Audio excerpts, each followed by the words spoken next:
საბჭოთა თბილისიც და მანამდელი თბილისიც. ესეთი იყო ისიც ქაოსის ქალაქები იყო. რომ ავიღოთ ძველი გამოვაცალო შინაარსი და ჩაუდო ახალი შინაარსი. ლოგიკურია, ხო? რა თუნდა ერთი ჭორვილელი არც ისე ჯანსაღი კაცის გაგებას პოლიტოლოგია. პრინციპში არ დიპლომატია ჭირდება. რა არის შენი აზრით მომავალი ამ ქალაქის უახლოეს წლებში? ქვეყანა რომლის მოსახლეობის 80% ფულს აბანდებს და მშენებლობაში და არ აბანდებს სხვა ბიზნესში. ხო, არაფერი არ გამოდის. უბრალოდ გეტყვით, ეს ქალაქი მოგვტება როგორც ტურისტული ობიექტი, ეს არა. ბათუმი მოგვტა, ეხლა ქუთაისი იწყება.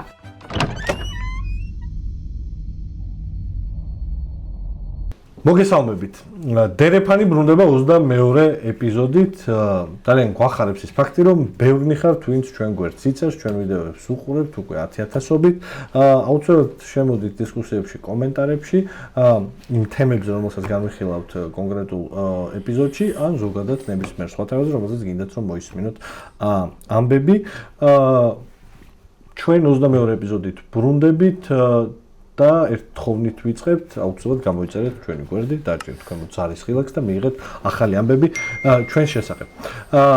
ჩვენი დერეფნები ეხა მივიდა იმ ერთ კარებთან, რომელსაც ამ ქვეყნის დედაქალაქი ქვია, თბილისი, მისი გამოწვევებით, მისი არსით, არსებობს თუ არა ის საერთოდ, როგორი იყო ის უახლოეს წარსულში, როგორი ახსოვთ ის ჩვენ უახლოეს წინაპრებს და როგორი შეიძლება ის იყოს.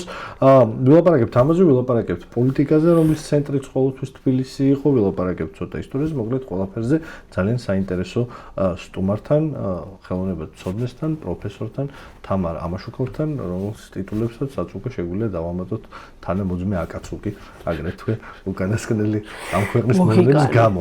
მაგრამ როგორც აქამდე ვლაპარაკობდით, ეს პროფესორის ამბავით შეიძლება ისე დარჩეს, როგორც მამუკა მდინარაძის გენერლობა, ანუ არ გქონდეს უნივერსიტეტი. ორი.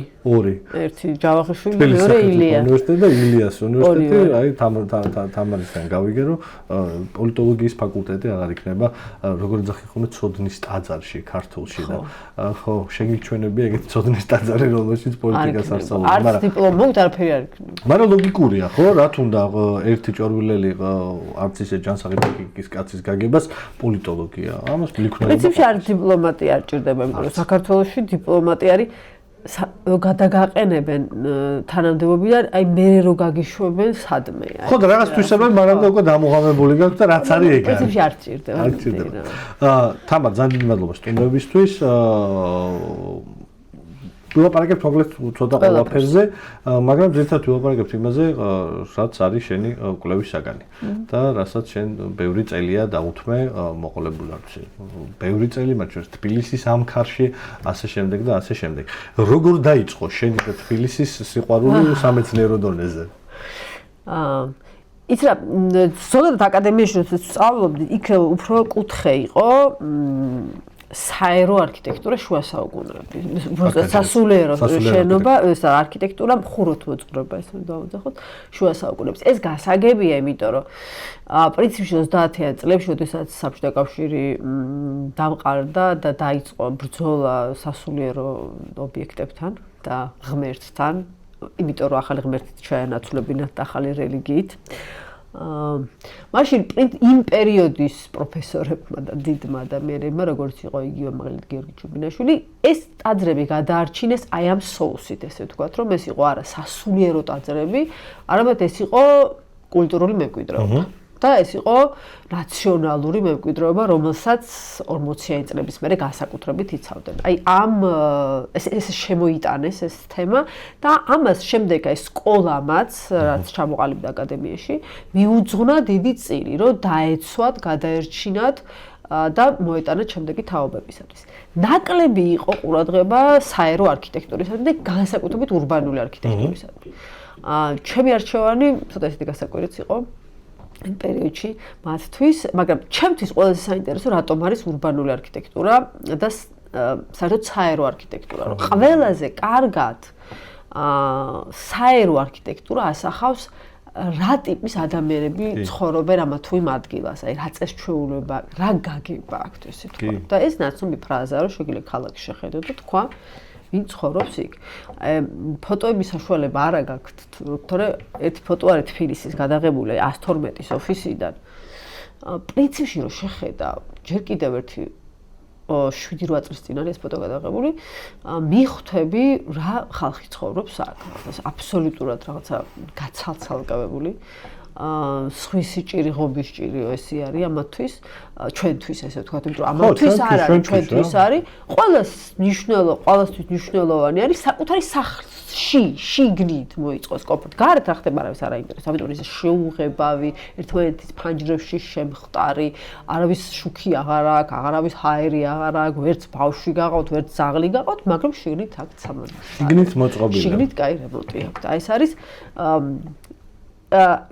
ადამიანების ცხოვრების წესი.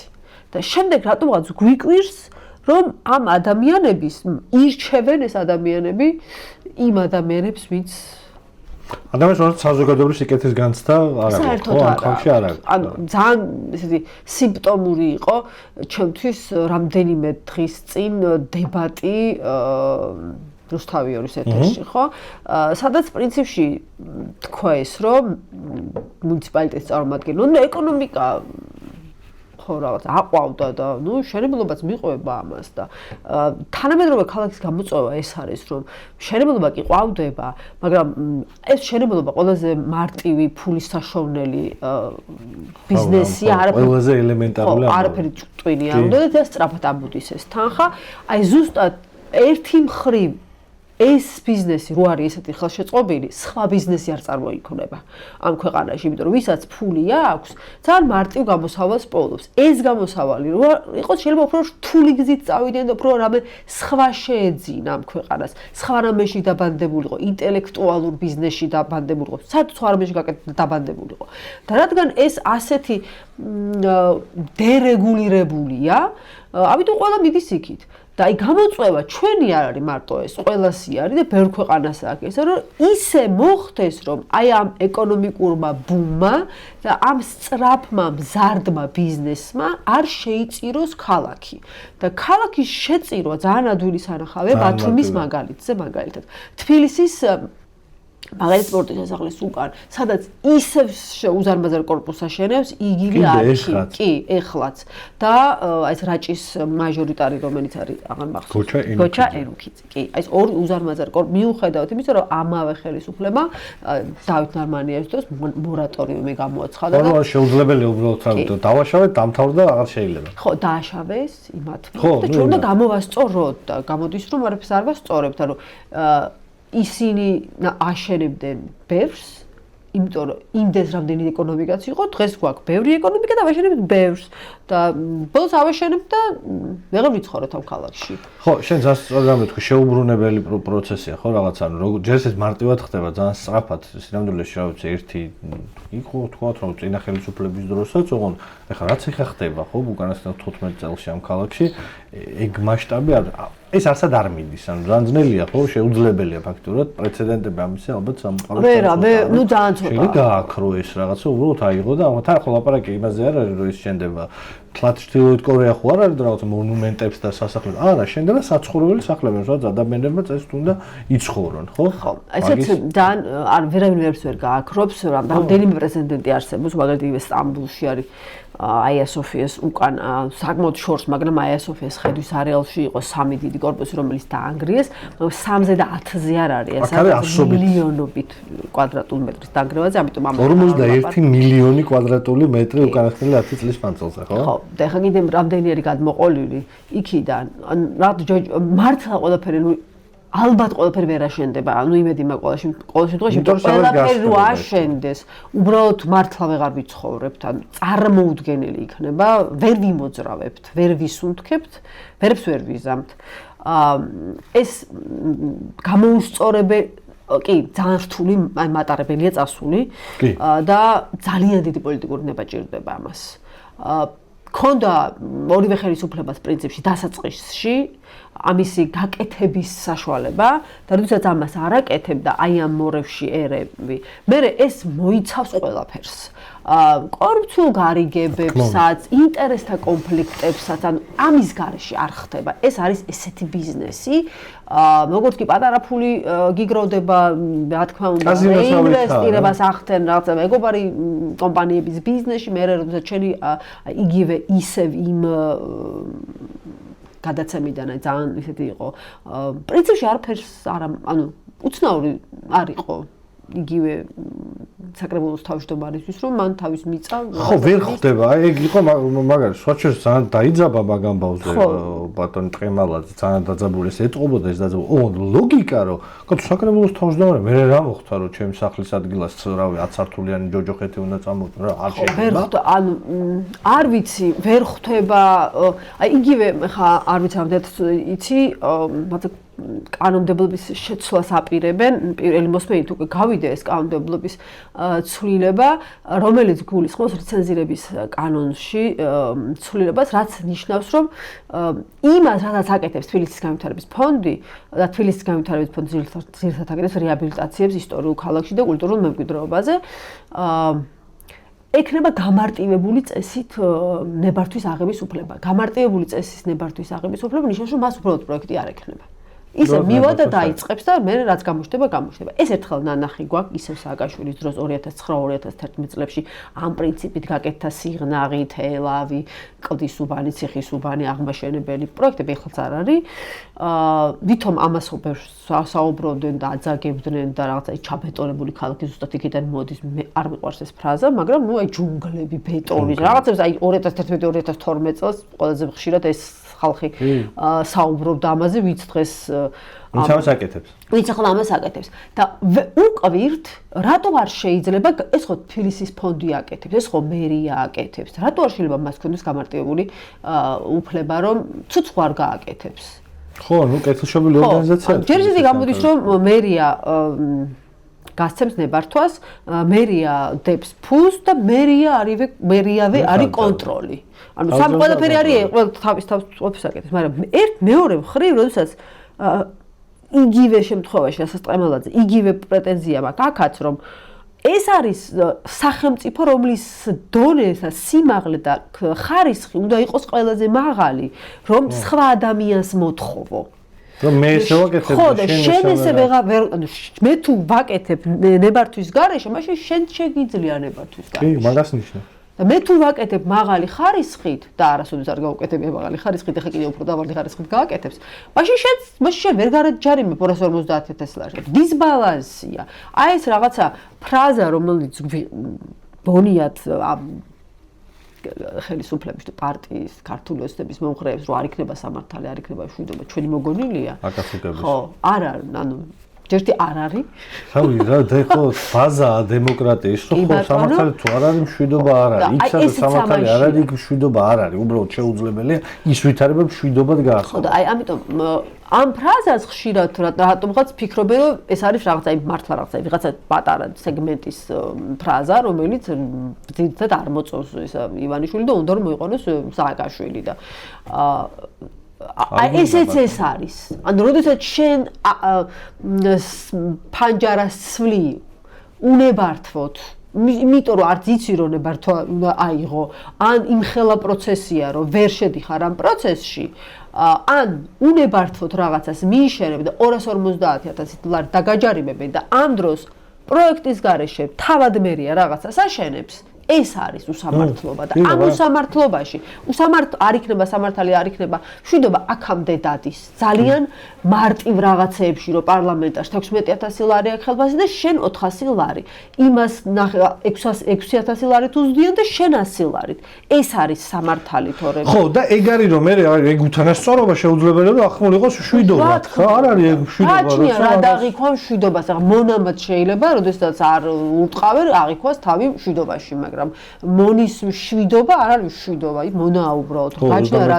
მაშინ ყველა შემთხვევაში საქართველოში ყველა დაპყრობლის დროს ჩვენ ქონდა მშვიდობა და აბსოლუტურად არარელევანტური იყო ყველა მეფის მიერ, იქნება ეს აღმაშენებელი თუ ერეკლე თუ ვინც გინდათ იყოს, მათი გაბრძოლება.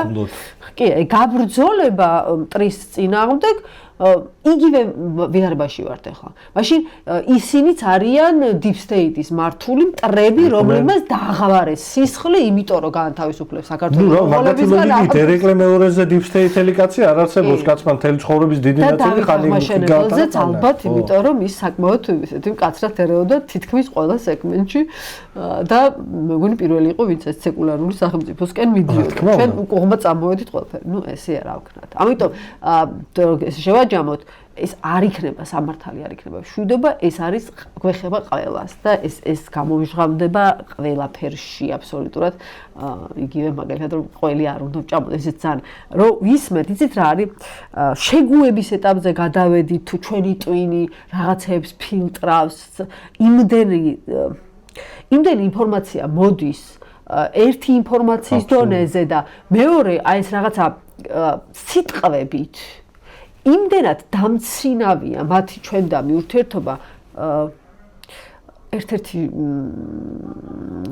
დეპუტატი გვარი ხა გამახსენდება ალბათ ამბობდა რომ კითხებოდნენ რომ გაიაფთა თუ არა საჭმელი და საკვები და ის იძახდა რომ აი ყველიო ძვირიღირს 20 ლარიო და ყველიო არ ვარგაო ცხიმიანიაო და ეგ კაცი არის მილიონერი სხვა ჩვენს შენებელი ხო გამახსენე გვარი ის არის ბეჟან წაკაძე ყველი არ ვარგაო საზიზღარი არსებობს ადამიანებს რომელსაც ყველი ენატრებათ აქედან მოძღვა ეს ტიპი რომელიც არის ქოლესტერის მაშვება რო ადამიანი საჭმელი არ აქვს პურზე და მართლა ფენომა ხაჭაპურზე არის იმიტომ რომ იაფია და ანაყრებს და ეს აქედან ეუბნება რომ იცი რა ყველი არაკი აი და ღორის ხორცი არ ვარგაი უნდა ჭამო მარტო რაღაცა ქათმის ფილე დაცინოა აბა რა ბეჯან წაკაძე არის ერთ-ერთი ყველაზე მასშტაბური არარაობა არ შემიძლია ეს ისტორია არ მოყვე პირველი შეხება ჩემი ამგასთან იყო შენ ძალიან საყვარელი ადამიანი მაია ბითაძე წინა მოწვევის პარლამენტში რაღაც ამნისტიას აკეთებდა გახსოვს ალბათ სამშენებლოს და ბეჯან წაკაძე იჯდა მთელი კომიტეტის ხდომა მას გახსოვს უბრალოდ მას ჩავეჭერი რომ მართლა მარაზმატიკები ხო ხარ იჯდა სით თავისი მშენებლობების რომელ მშენებლობაზე რა პრობლემა ქონდა და კითხვა ესეთი იყო აი ლიფტი თუ არა მაქვს იქნება ეს არა უკვე ბოლოს თუ არა აქვს კი აღარ იყო თუ არა მაქვს ესე ამბობდა ლიფტი თუ არა მაქვს კორპუსში ამნისტია ეხება კი ის ეხება ბოლოს სართული თუ ღია კი კაიგზე იმის პრობლემა თუ აქვს რაღაც ფუნდამენტის და ამას აკეთებს ბოლოს თუ მეთქი რა ხო ხედავ თუ კაც თავის მშენებლობებს გატენით რა ისი ამნისტიაც მოვადა ხა ზღვარი იყო გაქვს ალბათ მაგრამ არა ჩვენ ცდები თაზო იმიტომ რომ ეს ბიზნესები არ არის მასზე ეს არის მის შვილზე შვილი ხო არ არის ნათესავი ამიტომ გამოდის რომ არ არის ხო იგივე ბეჟან წაკაძემ ყველას ახსოვს ალბათ აი ბროსეს ტერიტორიაზე აი სანაპიროზე სუზან მაზარი ყველა ფოტოზე ჩანს ეს აგურის კედელი და ნებართვა მიიღო რაღაცაზე მაგრამ მე რაღაც არ მოეწონა ესეთი რამდენიმე ადამიანი გვყავს ერთ-ერთი არის ეს თოშა კი არა რაგვარი რა ქვია თორნიკე ქებურია კი ქებურიას მამა თორნიკე შვილია მე ბუბა ქებურია და თორნიკეს მამა ბუბა ქებურია მეორე ეს კაცი რომელიც უბრალოდ მივიდა და არ მოეწონა ხა ეს ნებართვით იყო რომ ეს კედელი უნდა შენარჩუნებინა და აი უბრალოდ ერთ დღეს მივიდა და პატარა ესეთი ტრაქტორები რო არის აი გადააგდო კედელი და შემდეგ რა თქმა უნდა ვითომ რაღაცა გაიბრძოლა ქალაქის მერია მაგრამ მე დავმტკიც ახალი პროექტი უკვე იმის შესაბამისად რაც არა ეს ამაზე ჯერ ამაზე ვლაპარაკობ წაკაძეზე და მე გამოდის ეს ადამიანი წაკაძე და იძახის რომ პოლიტიკა და ბიზნესმა გავიჯინოთ ერთ როგორ გავიჯინოთ ანუ სხვას არა აქვს უფლება ის შეიძლება პარლამენტში ბოდიში დაიგდოს და იქ არაფერი ბეჟან წაკაძე არის უკიდურესად გაუნათლებელი ადამიანი რომელსაც საქართველოს საზოგადოებისთვის ნულოვანი სიკეთე შეუძლია მოიტანოს პარლამენტში 300-100 სიტყვა თუ იცის ჯამში დიდი პლუსი არის მის ასაკში ანუ მართლა ოფიციალურად გაუნათლებელია ნულოვანი გაუნათლებელი მისი პრობლემა არის ნულოვანი სიკეთე შეუძლია მოიტანოს საქართველოს მოქალაქეებისთვის ეს კაცი შეიძლება იჯდეს პარლამენტში ის უნდა იჯდეს მაგრამ დანარჩენებისთვის რა ვიღაცა ვინც ოპოზიციურად არის განწყობილი იმა ხმა უნდა მოიღოს თორე თითებს მოაწეჭყვავენ და ტუჩებს მაგის ლოგიკის გამო რა, აი ლოგიკა. ხო, ამიტომ არ ვიცი რა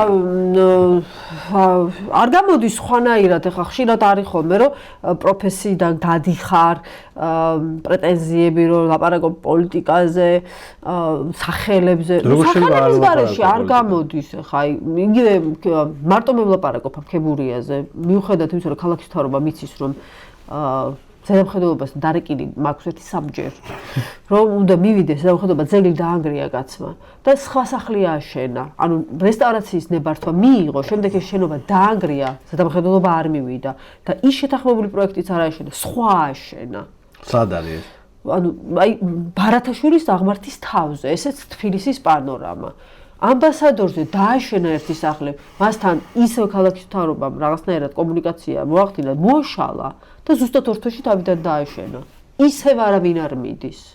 ბათუმში გაუგონარი რამე გააკეთა. ბათუმის ბულვარი არის კულტურული მემკვიდრეობის ძეგლი და კანონში გვიწერი არის შესაძლებელია ძეგლის მოცულობის გაზრდა. ძალიან ცუდი ჩანაწერია, მაგრამ ნუ ბათუმის ბულვარზე მოცულობის გაზრდა სიგრძეში გაგზდა ან სიგანეში და მისმა ადვოკატმა დაამტკიცა მოსამართლეს და მოსამართლე დათანხმდა, რომ ბათუმის ბულვარის მოცულობის გაზრდა არის მასში კორპუსის აშენება, ანუ სიმაღლეში წავიდა ბაღი. მიიღო ისიც ყოველ 4 სართული უნდა ეშენებინა, მე 4 დაამატა, გააправო, 4 დაამატა, გააправო, 4 დაამატა, გააправო. მართლა წარმოუდგენელი ამბავია რა, რაც ხდება. ანუ ზედამხედველობა ვერ მიდის მე მგონი. ლოგიკა შენ ძალიან სწორ რამე თქვი რა ეს ხო ცოტა საზოგადოება ანუ ხართ ის ადამიანები ვინც რა ვიცი ამ ქარიდან სხვა ეპოქიდან და ყველაფრიდან მოყვებით ამ ესეთ რაღაცებს მაგრამ აქ ხომ თავარია რაღაცა საზოგადოების აღქმა ხო ძალიან მნიშვნელოვანია საზოგადოება რამდენად არის შენი მოკავშირე იმაში რომ ეს ანუ ამის წინააღმდეგ იბრძოლო შენ ახსენ ძალიან მნიშვნელოვანი რაღაც დასაწყისში ალბათ საბჭოთა ეპოქიდან წამოსული თვისება ჩვენი ქართველი ადამიანის, ხო, მათ შორის ეს რაღაცა ხო, იმ რაღაც პადიესწრასაც სადარბაზო რო არ გაინტერესებს, როგორც ჩაეჩა ჩამყაყებული სადარბაზოები საბჭოთა შენობების და სახლები, გამართული ქეჩები შედიხარ, იმითი უნდა გასრიალ და ყველაფერი არის გასწინებული. იგივე ამ რაღაცა ეზოების და ჭიშკრების ამბავი ჭიშკარი, იმის იქით წალკოტია, მაგრამ აქ არ მაინც კუჩა შეიძლება გზა არ მოდიოდეს. მაგის ბრალი არის ალბათ ის რომ ხალხს არ ადარდებს თან ეს ამბავი. არ ადარდებს უბრალოდ, ხო? მასობრივად იმისთვის რაღაც პარიზელი თუ ბრიუსელელი რომ შეიძლება თავზე დაგანგრიოს თელმა ქალაქმა რაღაც ეგეთ რო გააკეთო, აქ არ არის რა იქ დამოკიდებულება. არის რა თქმა უნდა საბჭოთა კავშირის დანატოვარიც ეს, ისევე როგორც ძალიან ბევრი რამე. აღქმა საერთოდ იგივე პოლიტიკის და პოლიტიკური ვითარების რომ ეს არ არის რაღაცა შენი და ეს სხვას ეხება ხო ან მე პატარა კაცი ვარ და მაინც კი ან ეხლა მარჩევნებში დამლიშველება შეიძლება მე ვიმეკითხება ეხლა მაინც ხები გადაწყვეტე რა თქმა უნდა არის და ამას აქვს თავისი ალბათ რაღაც გარკვეული ლოგიკა რომ საბჭოთა კავშირში კერძო ისიც იყო მხოლოდ შენი სახლი და რასაც სახში შეიძლება რამის გაკეთება იქ შეგეძლო მარტო რა რაღაცა გარეთ ეს არაფერი არ გეკუთვნო და საერთოდ დენი გაზი წყალი ეს ყოფილი სახელმწიფო და სახელმწიფოს პარავდი შენ როცა საბჭოთა კავშირში მოგინ არ არიხდა გადასახადს კომუნალურს და შენ თავს არ პარავდი სახელმწიფოს პარავდი ამიტომ ეს რაღაცა გაუცხოება ერთგვარი პროტესტიც მათ შორის რომ ეს არის ვიღაცა იქ ვინც ზის ის ჩემიანი არ არის და ამიტომ მე მას აღვიქო როგორც ერთგვარ მტრად და მას პარა. მაშინ მართალი იყო შეიძლება ხო რაღაც ლოკაში რუსია ის კაცო. ეხლა არ არის. ეხლა ეს ჩაჯდა უკვე. ხო. შემოვიდა. ერთი ალბათ ეს არის ეს რაღაცა ასევე როგორც ეს გაუთავებელი განსაკუთრებით პირველ ეტაპზე გაუგონარი ტოლვა უზარმაზარი ფართის ბინებთაზე. ანუ რაღაცა 400, 100, 250. ესეც საბჭოთა კავშირის არის, როდესაც იქ იყო ძალიან რეგულირებული იყო. ხო, და 7 კვადრატ ნახევარი იყო ერთ კაცზე გამოყოფილი და მახსოვს რომ ხშირად ყვები ხოლმე ჩემს სტუდენტებთან და ჩემს სტუდენტებში მაინც არის ამ თაობაში მაინც თლად ჩვენ ვერ შევწელით 30 წლის თავზე რომ ბავშვებისთვის აი 18-დან 25 წლის ბავშვებისთვის ნათელი გაგვეხადა რა იყო ცუდი საბჭოთა კავშირში. ამიტომ ცოტა აქვთ ესეთი არ მოწონთ, მაგრამ კითხვებს სვავენ, აი ყველასთვის სამშო, ყველასთვის იყო ჯანდაცვა თან ახლა ეს მემარცხენე იდეები მოდაშია და მემარცხენე იდეები ერთი მხრივ და მეორე მხრივ სოციალური გაჭირვება ხო ეს ორივე ამას შვება და მახსოვს რომ ბავშვობაში ნახე ესეთი ფურცელი პატარა ვიყავი სადაც ეწერა დეჩმი და მამაჩემს განქორწინების შესახებ და ერთი ორი კვირა ესეთი დიდ ტრაგედია მქონდა შაკეტილი ჩემ თავში და ვერ ვკითხულობდი რა ხდება ანუ ამას მიმალავდით მე როდესაც გავბედე და ვიკითხე მითხეს რომ არა ეს ფიქტიურად იმიტომ რომ ორი ბინა არსებობდა და ერთი რომ მამაჩემზე დარეგისტრირებული იყო და მეორე დედაჩემზე ამისთვის გაშორდნენ ადამიანები ამის გამო ეს ესეთი რაღაცა რომ მოყვება მე უცებ რომ დაიშლება ეს სისტემა და გაქვს საშუალება რამდენი პარტიც გინდა იმდენი პარტი გქონდეს მე რაღაცა ეროვნული ძალით კი სრულად გავუთვითცნობიერებლად დავიწყეთ ამისი და მაგიმიდან ახლა რაი მაგრას 7 კვადრატიდან კიდე მეორე ფენომენიც ხო იყო რაღაცა ეს ძველი კომუნალური სახლების და ემებს ოთახებად გაზრდის ტრადიცია ეს დიდებული ამბავი ძველ ქალაქში ოთახებად რომ მრავლდებოდა ეს ჩვენი ესეც საბჭოთა კავშირის ახლა საფრანგეთში კარგად იცნობ და არა მარტო საფრანგეთ ევროპის ყველა ქალაქში ჩადიხარ და არის ეს შუა საუკუნეების სახლები შენახული რაღაცა მას არ აკარებენ ხანდახან ნორმანდიაში ერთი სახლი გვაქვს ნანახი რომ არ ვიცი ის თბილისში ვერ გაძლებდა წარმოუდგენელი ქოხი მართლა რაღაც პატარა დროშებით მაგრამ ეს არის რაღაც ერთგვარი მემკვიდრეობა ეს არის მისი ბაბუის აშენებული ჩვენ ეს მემკვიდრეობით დაგვაკარგინა საბჭოთა კავშირი რომ გამოასახლა ეს ხალხი ვისიც იყო ვისაც ჰქონდა ეგ ემოციური ბმა იმას კი და შეასახლა ადამიანები ძალიან რთულად ანუ 7 კვადრატული იყო ერთ ადამიანზე ანუ აი ეს რაღაცა ტექნიკურად რაოდენობრივად შესახდა ეს ხალხი მოხდა იქ ხაფანგში არ იყო ფართი არ ქონდათ ძველი წერტილები გაუსაძლისი ცხოვრება იყო და თავიდანვე რომ მოხდნენ იქ დაიწყო ომი ხო და ამიტომ დღემდე ომია ხო იმიტომ რომ ეგ სოციალური კონსტრუქცია არ არსებობს ხო ეს სოციალური კონსტრუქცია რომელიც უნდა დაიცვას მემკვიდრეობა პრინციპში ებრძვის მემკვიდრეობას ხო შენ ჩემზე ბევრად კავიერთებ რომ გეცოდინება ძალიან დიდი სურპრიზი იყო ჩემთვის პირველად რომ წავიკითხე რომ აი ეს რაღაცა პირველი სტალინურ სახლებს რასაც ეძახიან ხო ეს მოსკოვში გიგანტური ეს ისენი ულამაზეს სახლები თუ კომუნალურები იყო დასაწყისში 30-იან წლებში იყო კომუნალურები ანუ ეგ ხო იდეა იყო თან სოციალური სხვა სოციალური ფენომენი ეს აი უფრო სტალინამდე იყო 30-იან წლებში საერთოდ ძალიან საინტერესო პროცესი ვითარდება თავიდან რომ თუ სტალინამდელია კი ეს ანუ ეს პირველი კომუნიზმის კომუნისტების იდეა არის და ნუ მათ შორის ლენინიც იდეა არის რომ ხელოვნებამ მათ შორის არქიტექტურამ ასახოს კომუნისტური იდეები და მაშინ ძალიან ისეთი პლურალისტური მიდგომა არის ხელოვნებისადმი, ანუ არსებობს ძალიან ბევრი ჯგუფი, რომლისთვისაც მიზანი არის ერთი. თუ ამ მიზანს გადაუხვევ, რა თქმა უნდა, დაიშჯები, მაგრამ თუ შენ ამ მიზანს ემსახურები, ანუ გინდა საბჭოთა მემკვიდრე, საბჭოთა სული, ტრადიცია და წესჩვეულება ასახო ხელოვნებაში, რა გზას ირჩევ? მიგიშვებენ. ეს როგორც გინდა, ისე მიდის.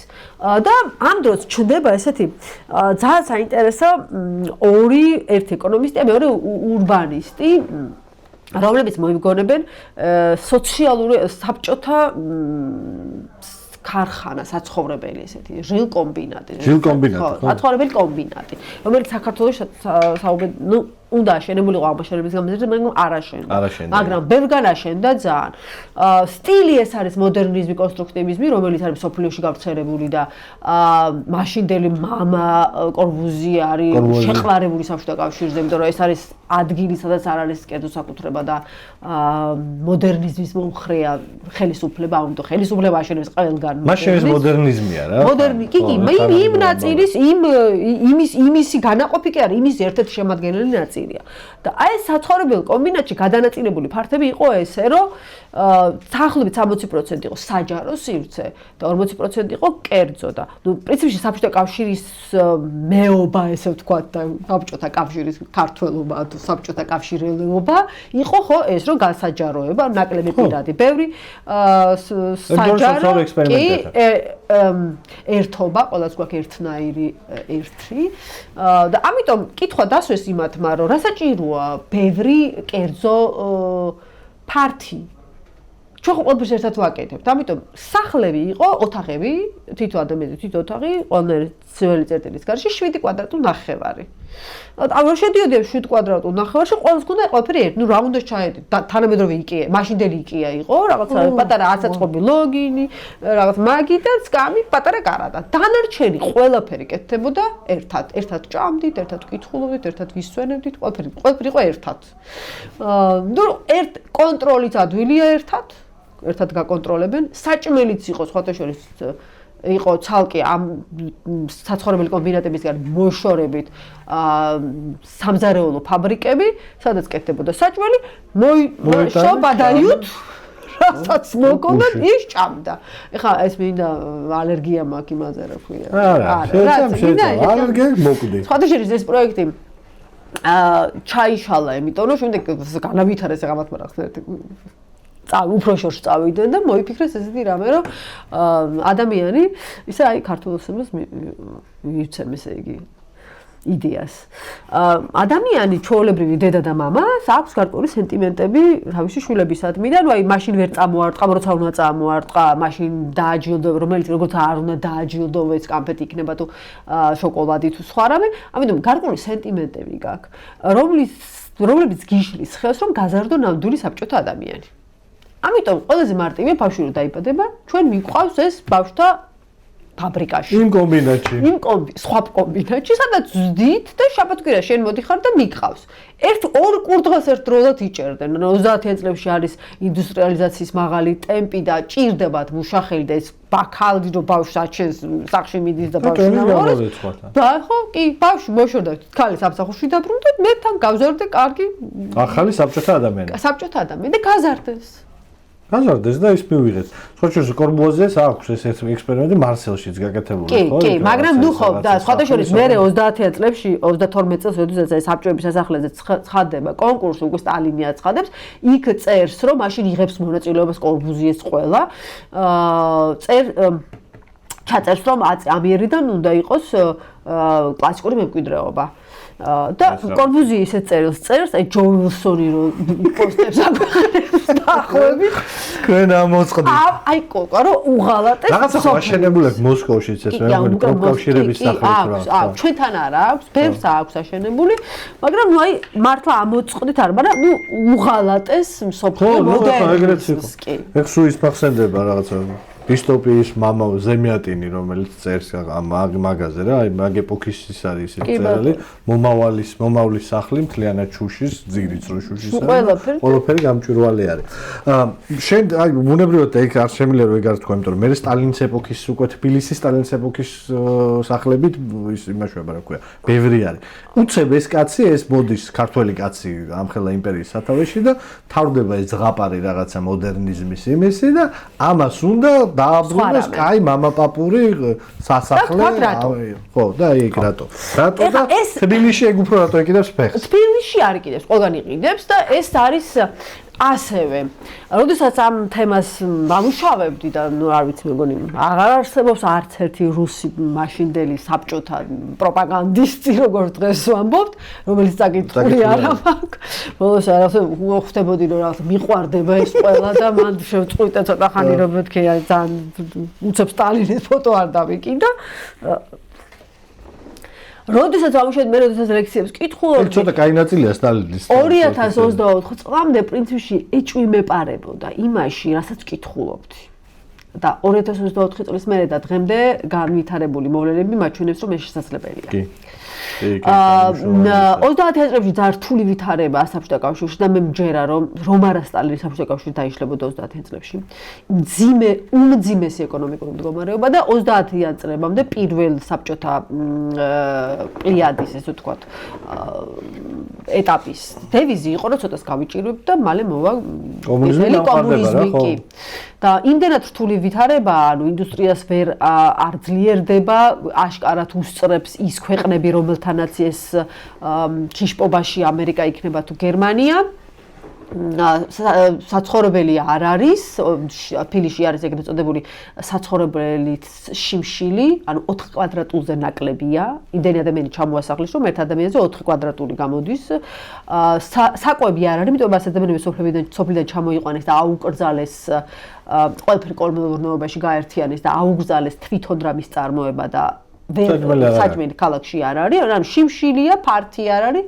ერთის გარდახოვას გავაკეთებ, მაგალითად იგივე კანონი მიიღეს 18 წელს თუ არ ვცდები, ეს ხალხი რომ ჩამოასახლეს და გართულდა ვითარება, იქ კანონში წერია, რომ თუ 2 კვირაზე მეტი გადიხარ, ჯერ ისე წველა ვარ შეატყობინოს სახლკომს, აი ძაღლის გულში რო არის შონდერს, რომ გადიხარ და თუ 2 კვირა გადიხარ და მეტი დააყოვნე, შენ ჩამოხვალ, შეიძლება შენ ბინაში შეგხვდეს, დაგხვდეს სხვა, შენ მივთებით. ყველაფრიანამი აქვს. ყველაფრიანამი აქვს და მოსკოვში, სანქტ-პეტერბურგში, მაშინ ლენინგრადში დაფიქსირდა. მოვლენები, როდესაც ადამიანები ოთახში ვიღაცა კვდებოდა და მკტარს მალავდნენ, რომ სხვა არ შეესახლებინათ. ერჩინათ მკტართან ერთად ეცხოვრათ. ვიდრე ვიღაც ახალი შემოსულიყო და კიდე აი ესეთი ვითარება იყო 30 წლებში და აშკარად არაფერი არ მოდიოდა. და მაშინ სტალინმა გორკის იბარებს მაქსიმ გორკს და ამუშავებენ ესეთ თემას, რომ მოგით არაფერი ჩვენ ამით ფონს ვერ გავალთ, გვჭირდება ახალი ინდუსტრიალიზაციის ახალი ეტაპი, ანუ ხალხის კიდე თავიდან ჩამოსახლება, კიდე რეპრესიები, ანუ აშკარად ვემზადებით აშკარად რაღაცა იმისთვის, ომისთვის. ხო, რა, მობილიზაცია ხდება რეალურად. ეხლა ამისთვის ჩვენ ამით ვერ გავალთ ფონს, რომ მოდესღაც 10 წელი გავიდა, არაფერი არ მოვიდა. და ასეთ იდეას ამუშავებს, რომ არათუ მოვა, არამედ მოვიდა. ჩვენთან უკვე კაი ცხოვრება მოვიდა. კომუნიზმი მოვიდა და ეს ესეთია შებერტყილი. გორკი ეუბნება, რომ მოდი ხელოვნებაში დავნერგოთ სოციალისტური, ანუ კომუნისტური რეალობა. სტალინი ეუბნება, რომ კომუნიზმი ჯერ არ არისო, მოვატყუებთ ხალხსო, სოციალისტური რეალიზმი. და იბადება სოციალიზმი. სოციალიზმი არის ძირითადად კულტურაში მიდის და ეს არის მაშინ პროპაგანდის მთავარი მანქანა იყო კულტურა, გამოიყოფა ძირითადად რანჟირება გაუკეთება ამ ხელოვნებას, პირველი არის კინო, მეორე ლიტერატურა და მესამე არის არქიტექტურა და აქ დავალება არის ასეთი, რომ შენ უნდა ასახო არა რეალობა, არამედ უნდა ასახო სოციალობა. აი მაგრამ რა არის მაგალითად სოციალობის ასახვა? შენ მაგალითად ხარ მხატვარი და მიდიხარ სადღაც ხონში, კოლმეურნეობაში, იქ ხდება უნიფხო როგორც დოძოხეთი რა, გაუბედურებული შიერი ავანტები ხალხი. აი უნიფხო უფეხსაცმლო შიერი ჭუჭყიანი ბავშვი. შენ ხა ამას დახატა. მაგრამ შენ სანამ ამ ნახატს დაამთავრებ, ჩვენ ისე სწრაფად ვითარდებით, რომ შენ რო დაამთავრებ, ეს ბავშვი კი ჩაცმული იქნება, ნაკვები იქნება. ზე გამოვა. ხო და რატო? რატო დახატო ცუდი? რატო დახატო ცუდი? ამიტომ მოდი დახატე ის წინსწრებით, რაც შენ რო დაამთავრებ, იქნება. 5 წლები რო დამთავრდება, არც 5 წლები ხვალ. ამიტომ აი ხელოვნებას ეს უთხრეს, მაგრამ ეხლა ის რო შენ ეს დაიჯერო, როგორც კუნდერამ თქვა 64 ჯოჯოხეთში. დაიჯერო, ამისთვის მარტო ეს არ არის საკმარისი რომ ეს ამისთვის უნდა ძალაც გაჩვენო და ზუსტად ამ პერიოდში 28 წელს, 30 წელს, ზუსტად აღარ მახსოვს, 28-დან 30 წლამდე პირველი დეკემბრის კანონი ქვია ამას, სადაც შემოაქვს რომ შეიძლება გაგასამართლო, ისე რომ ვერც ესწრებოდე, არც იცოდე და ადვოკატიც არ ყავდეს. უბრალოდ სახში იჯდა, მოამერე ეტაპი წაგიყოს და დაგხრდავს. ანუ თუ არ დაიჯერებ აი იცი რას დაგემართება. ამიტომ გინდა არ გინდა შიშით უნდა დაიჯერო. იგივე ხდება დღეს. კი. გაქვს შიში, ამ შიშს სხვადასხვა ფორმა აქვს, სოციალური რაღაცა დახმარების მოხსნიდან დაწყებული ციხეში ჩასმით დამთავრებულია სამსახურიდან გაშვებით და მეორე გაქვს რეალიზმი, სოციალისტური არა ქართული ოცნების რეალიზმი, სადაც გეუბნებიან რომ კარგად ცხოვრობ, ეკონომიკა იზრდება, 5000 ლარი აქვს, მე რა რომ ეს 5000 ლარი იმ ხალხის გადანაწილებაა, ვისაც დიდი ხელფასი აქვს კი არა, ვის პარლამენტში შენ არავინ არ გეკითხება მაგრამ შენ უნდა იცოდე რომ კარგად ხარ. შენ გეუბნებიან რომ გერმანიაში ხალხი შიმშილით კვდება. შენ ხო არ კვდები შიმშილით, შენ ხო სუპი გაქვს. კი, შენ თუ არ გჯერა, მაშინ პრობლემა გაქვს. მაშინ შენ ცუდი კაცი ხარ. ამიტომ გინდა არ გინდა, იჯერებ. რა თქმა უნდა. ეს ექსპერიმენტი, რომელიც ჩაუშვა, გამართლა ამ ექსპერიმენტმა.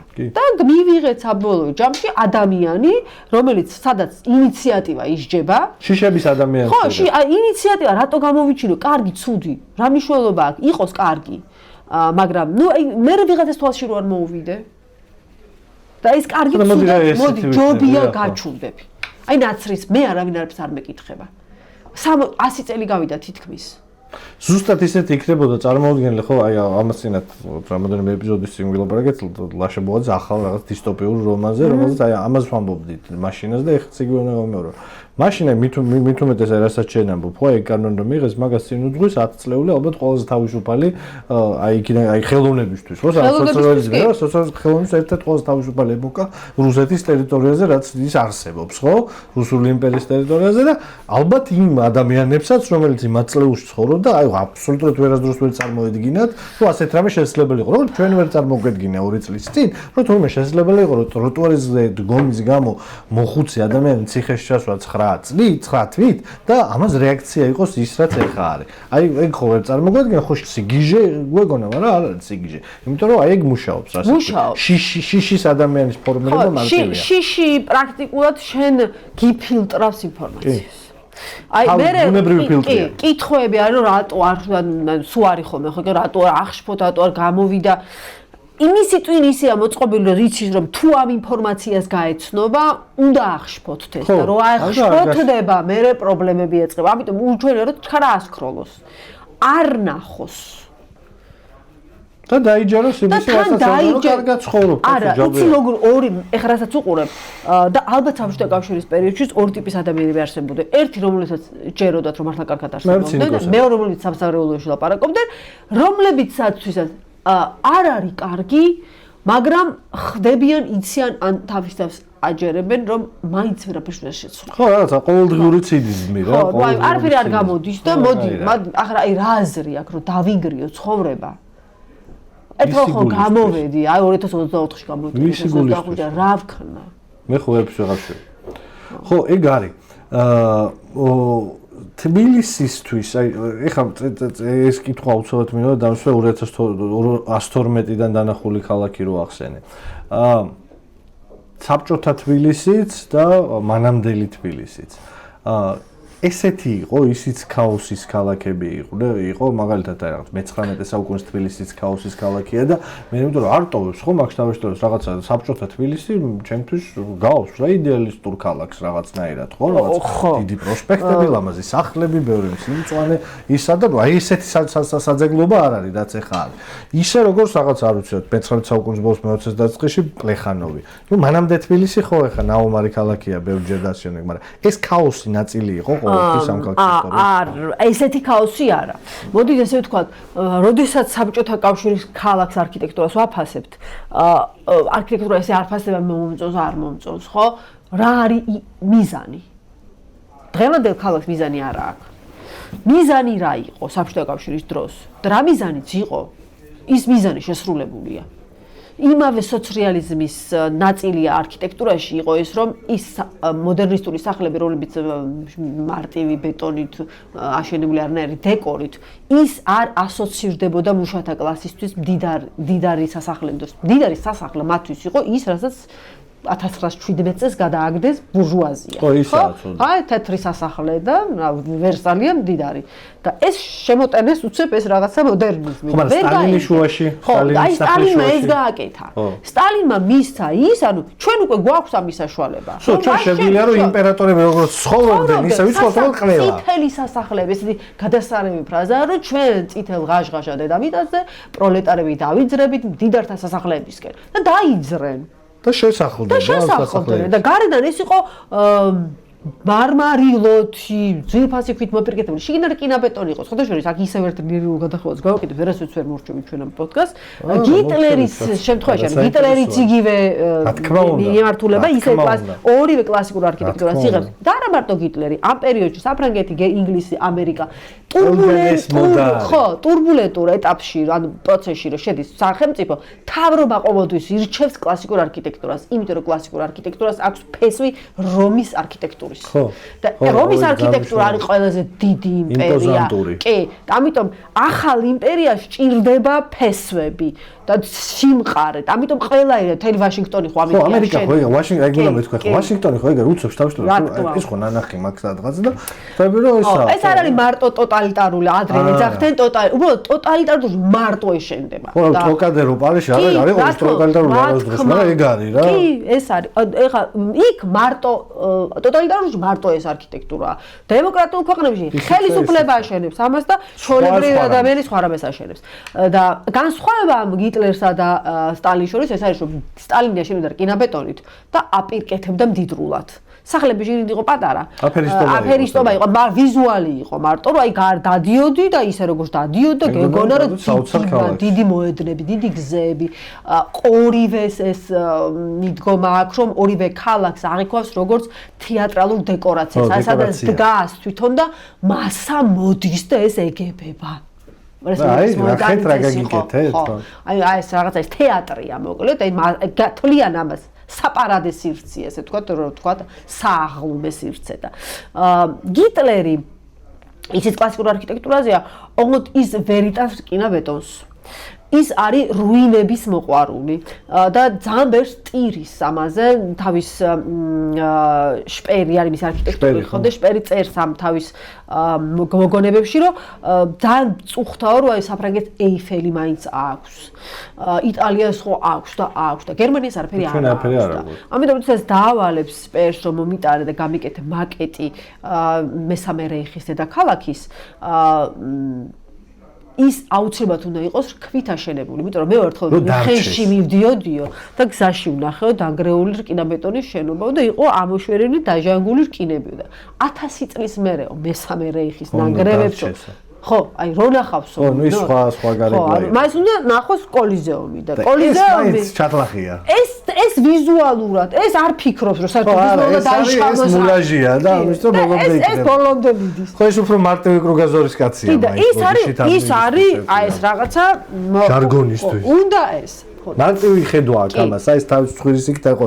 ამას ხო იქ დამოკიდებული ქონდა. ის ხელოვანი კაცი იყო, არქიტექტურა უყვარდა. ეს რა, მოკვდება არაინტერესო. ხო და ეხლა რაც შეეხება, ამიტომ საბჭოთა ქალაქი არის ის ქალაქი, რომელსაც იდეოლოგიით გაჯერებული დაშლილი ნაციონალური თემით, იმიტომ რომ ნაციონალური თემა მას შემოაქვს და არის ძალიან ბევრი ჯაბასი და კამათი მასა და ლენის შორის ჯერ კიდევ სანამ ლენი ცოცხალე რაციონალური თემა დატოვონ არ დატოვონ ეს ნაციონალურ თემას ტოვებს და კითხვას სვავს რომ რატომ ვიღებთ ამ ნაციონალურ თემას ის ანუ ჰიტლერი ხო ნაციონალური თემით კრებს ხალხს ჩვენ ეხა რომ ომი მოგვიწიოს კი გვაქვს ამ რესპუბლიკებს შორის ისეთი ვითარება მივედით კი გამდე რომ ამათმა ნაციონალური საბჭოთა კავშირია მათი ნაცია? არა და ხო და საბჭოთა კავშირის ის ომში წავიდეს და თავი გაწიროს? არ არის. ამიტომ მოდი დავტოვოთ ეს პატარები, რომ მათ განიხილონ საქართველოსთვის იბრძვიან, უკრაინისთვის იბრძვიან, ერთი დიდი ქუდის ქვეშ. მაგრამ რა უნდა გავაკეთო ახლა მე ესენი გამომეყონ. ძალიან მარტივი რამე, რომ ავიღოთ ძველი გამოვაცალო შინაარსი და ჩაუდო ახალი შინაარსი. და მაშინ დაიწყო ზუსტად რომ ილია ჭავჭავაძის შემოტანაშო და რუსთაველის შემოტანა მარტო ვიზუალური ხატებებია. ისევე როგორც საბჭოთა არქიტექტურაში მარტო ეკლესიებიდან წამოიღეს რელიეფი და მიაბეს მეშახტეთა სახლი ხო დღეს რომ მეცნიერებათა აკადემია არის რაღაცა ისა ეკლესიები სხვადასხვა ეკლესიის ისაა ხო? შინაარსისგან დაცლილი ნაციონალური შინაარს ჯოჯოხეთია არ მეშახტეთა სახლი და გარედან ამიტომ როდესაც კითხულობთ რა არის და ხშირად კითხულობთ მე ყველა 2016 წელს ჩემი მოკლე პოლიტიკური კარიერის განმავლობაში ამერიკელი ექსპერტები იყვნენ მას ჩამოსული აკეთებდნენ სტრატეგიას მათი კითხეს რა არის ქართველობა და გთხოვეს რომ თუ შეიძლება დატესტეთო თქვენ სტუდენტებში რა არის ქართველობა 2016 წლის მერე ყოველთვის სვავ ამ შეკითხვას რა არის აი ეს ქართველობა რომელსაც გვართმევენ არავინ არ იცის ეს იმდენად დაიცალა, რომ მარტო დავიდა მართლა, ანუ სუფრა, კულინარია და ცეკვა და სიმღერა. არა მგონია და თუ ეს მართლა ესია, ძალიან რთულია რომ ამდენი ხანი გაგვეძოლო. ხო, შეუძლებელია რომ გაგვეძოლო. ძალიან რთულია. ამას არავინ არ ებრძვის ჯერ ეს ერთი. ვინ ებრძვის ამას? ამას არც არავინ არ ებრძოდა ჭამას მას. ამიტომ იმდენად დაცალეს არსისგან საბოლოო ჯამში მივიღეთ შემთხვევითი კავშირები და შემთხვევითი ვიზუალი და ამიტომაც შეგიძლიათ დღეს გახვიდეთ და ნახოთ 10 სართულიანი კორპუსი თბილისური აივნებით იმ ჯოჯოხეთი საშინელი სანახავია ეხლა რაც შეეხება ცოტა უკანო გადავიდეთ ცოტა უკან ქალაქი ეს არის ალბათ ყველაზე დიდი რაც არ გვჯერა რომ გვაქვს მაგრამ რაც არის ქართველის ერთ-ერთი დამახასიათებელი ეს არის ტოლერანტობა თბილისი იყო აბსოლუტურად მულტიკულტურული ურბანულადაც ყველანაირი ანუ ყველა მოგზაური რომელიც ჩამოდის აქ იხსენებს რომ სამი სხვადასხვა ქალაქია შენ უკან წიგნია ის კაციც მაგას ამბობს კი ბატონო სამი სხვადასხვა ქალაქია ერთი რუსეთის იმპერიის პერიოდის უფრო ოფიციალური ანუ რუსთაველის გამზირი და მისი მიმდებარე ტერიტორია მეორე კალა და აბანოთუბანი სადაც ისმის სომხური აზერბაიჯანული ქართული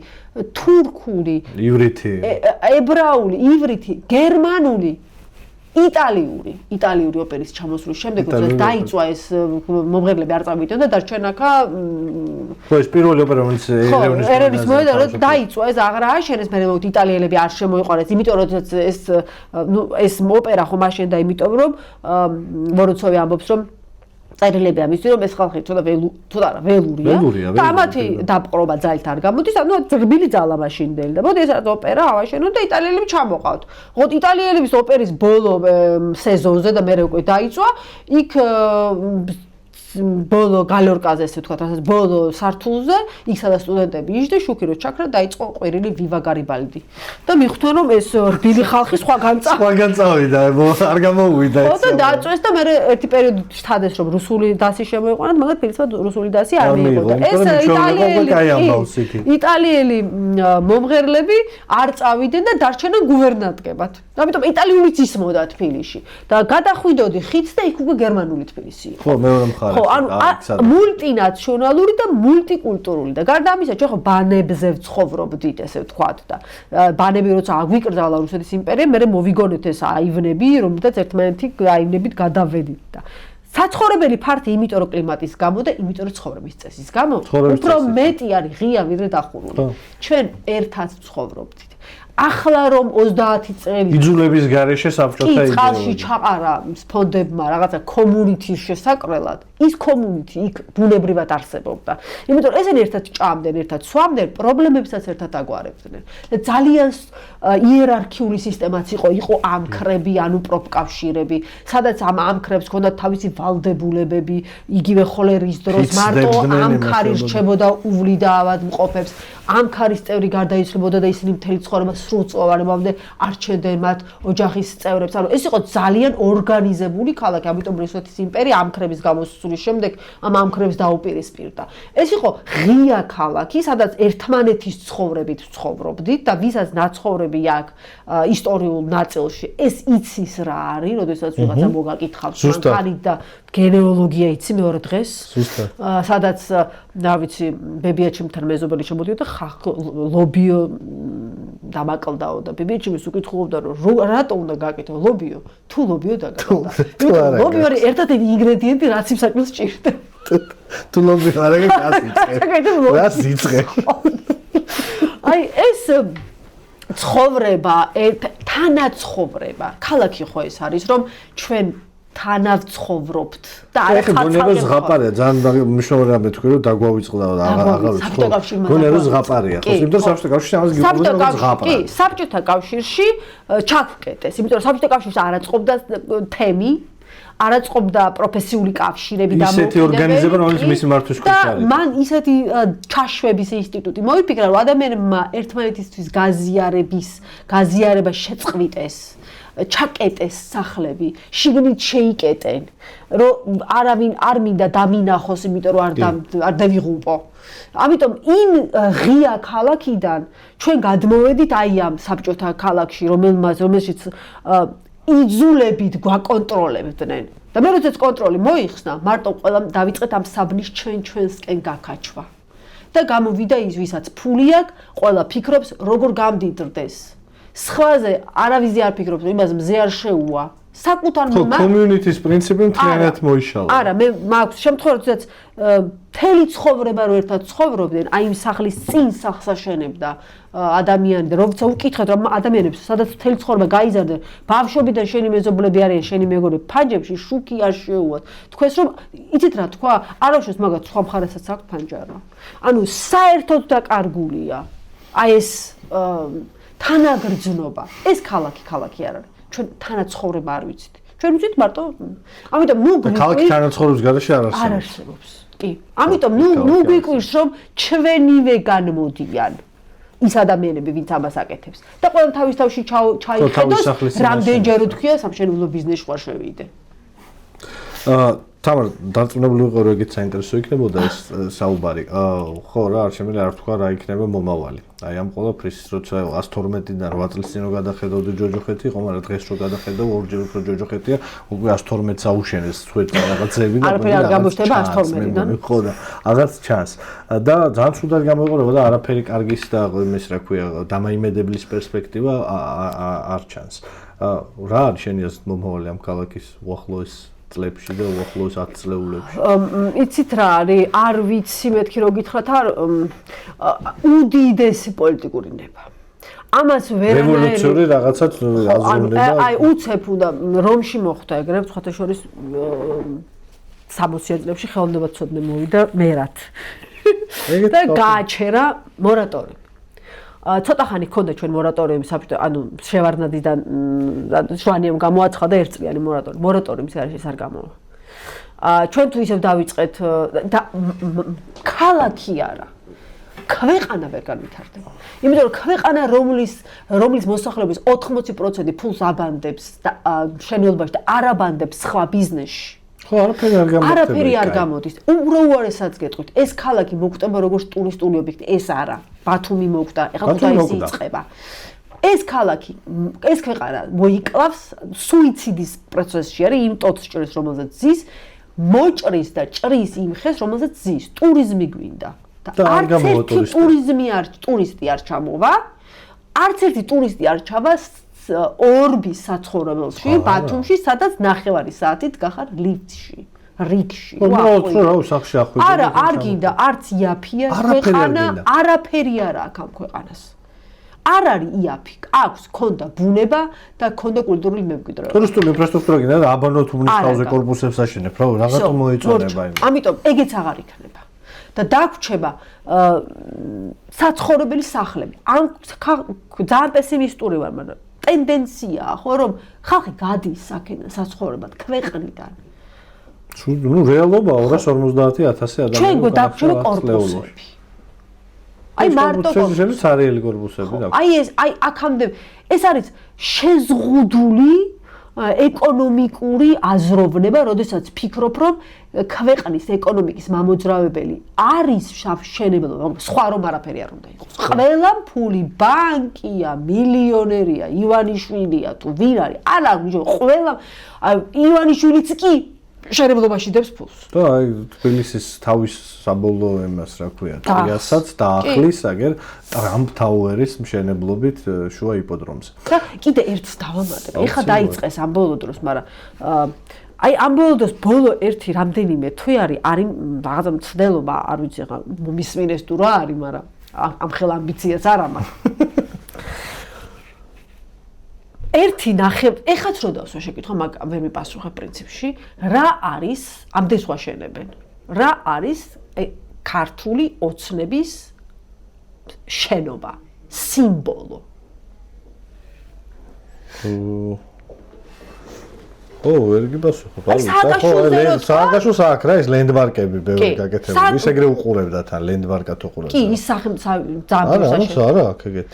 აქვს ერთი პანორამა თბილისის ხო ეგ უნდა. რომელიც არის კერძო საკუთრება. კერძო ივანიშვილის საკუთრება. ანუ ამ ხელა სახელმწიფომ 13 წლის თავზე ვითომ აშენა და საბოლოო ჯამში ლენდმარკად აშენა კერძო, ანუ სრული დარღვევით კერძო ადამიანის კერძო სასტუმრო. კერძო სასტუმრო, რომელიც რეალურად ქალაქის ხედი რაღაც სხვა რაღაცა ყველასაგან საბჭოთა კავშირს აქვს ლენდმარკი, ნაცისტურ გერმანიას ჰქონდა ლენდმარკი, თბილის ჰქონდა თავ. ყველას აქვს ლენდმარკი, სახელმწიფო რაშიც, ანუ სახელმწიფოს რაობა რაშიც აისახება. ამას ეგ ცენტრალურობაც არ აქვს დიქტატორის რომ რაღაცა შენობაში გამოხატოს ეს ხოლმე. ამას არ აქვს და დანარჩენს კიდე ნუ ვერ აქვს. ან ორი ლენდმარკია თუ ესე ვთქვით, ერთი პანორამა თბილისი, მეორე ის რაღაცა საკონცერტო დარბაზი, რომელიც მე რადგან ეკონომიკურად მომიგებია. ეგ მან მგონია რომ ძალიან ფილოსოფიური საკითხია ის საკონცერტო და ლენდმარკი ხო უნდა იყოს რაღაცის ნაწილი ის საკონცერტო დარბაზი არაფრის ნაწილი ის არის ტრიალ მინდორზე ის რაღაც საგიჟეთია მაგრამ ისედაც იმდენად არარელევანტური და არარელევანტური გადმოსცა სახელმწიფოს უაზრო ადგილია არაფერში და დაკופო ძვირიანი ისეთი მაგრამ არსად კი და ალბათ არ ვიცი ხო მე პოლიტიკაში ცდილობ რომ არ ჩავერიო ხოლმე ნუ არ გამოდის არ არსებობს პოლიტიკის გარეშე ცხოვრება ანუ პოლიტიკის გარეშე ცხოვრობს მარტო აი საქონელი მართლა ნუ აი რეჭავს საჭმელს და ნუ არა აქვს პოლიტიკური ანუ არ ინტერესდება შეიძლება ინტერესდება ჩვენ არ ვიცით ეგეც არ ვიცით მართალი კითხვა ნუ როგორც უყურებ აი ძროხა დგას ჭამს მეც არაფერს არ აკეთებს ანუ ძროხა ხო არა ხო არაფერი არ გაწუხებდეს ანუ ამიტომ როგორც კი რამე გაწუხებს და ფიქრობ როგორ მოვაგვარო როგორ უნდა გააკეთოს ქვეყანა ისე რომ მე შემივსუბუქოს ცხოვრება ეს უკვე პოლიტიკაა ამიტომ სიგიჟია როდესაც პოლიტიკის გარეშე ვლაპარაკობ მაგრამ პოლიტიკურად რომ შევხედოთ ძალიან კარგად ჩანს რა. მთელი რაობა ამ აი პანორამა თბილისის როგორც ლენდმარკის არსებობა ძალიან კარგად ჩანს რა ტიპის ავტორიტარულ რანაირი ეპოქაა და რანაირი ავტორიტარია.